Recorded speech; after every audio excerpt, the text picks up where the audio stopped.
Does CBD help with nerve pain or neuropathic pain?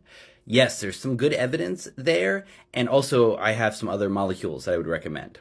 I'm Lex Pelger. I do Canna education for CV Sciences, the makers of Plus CBD. If you have any cannabinoid questions, ask me anything. If you want to see the collected science on this subject, go to CVResearch.info, and I collected all of the pain studies there. Today I'll be working off of this review paper because I think it's well done and has nice graphics, which I always love, and it comes out of Brazil.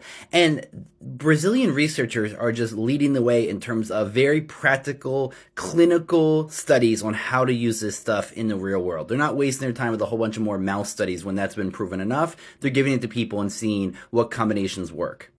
As they point out, there are many causes of neuropathic pain. It can be chemotherapy drugs. It can be metabolic diseases like diabetes cause neuropathy, demyelinating diseases like multiple sclerosis, which I'm about to do a video about, and mechanical injuries can also pinch the nerves and cause really debilitating pain. There are some estimates that 10% of the world's population is suffering from chronic neuropathic pain, and it can manifest with all kinds of different symptoms, such as spontaneous burning pain, numbness, hyperalgesia, which is an increased pain perception from noxious stimuli, and allodynia, which is pain hypersensitivity to normally innocuous stimuli. So the touch of a feather can feel like a stabbing harpoon.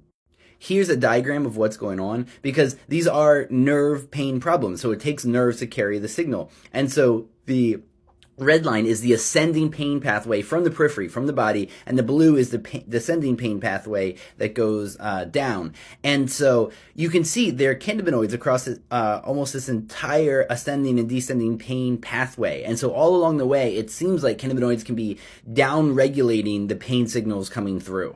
Of course, CBD and THC work on these cannabinoid receptors, and there's a lot of clinical and preclinical evidence about how well that can go for people.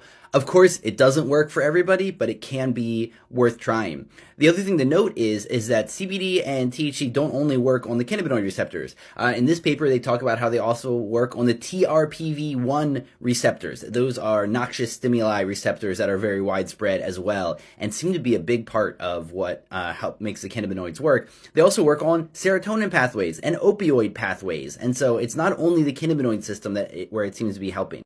But most importantly of all, you have clinical studies and you have surveys of people saying that the CBD and THC helped to reduce pain levels, to increase sleep, and to increase quality of life. That's the most important part, and the proof is in the pudding. The last thing to mention is PEA. That is the endocannabinoid that's widespread in our brains and in our bodies, and there's been a lot of work on it for chronic neuropathic pain. We actually have it in our CBD Relief soft gels, so check out PEA for this as well.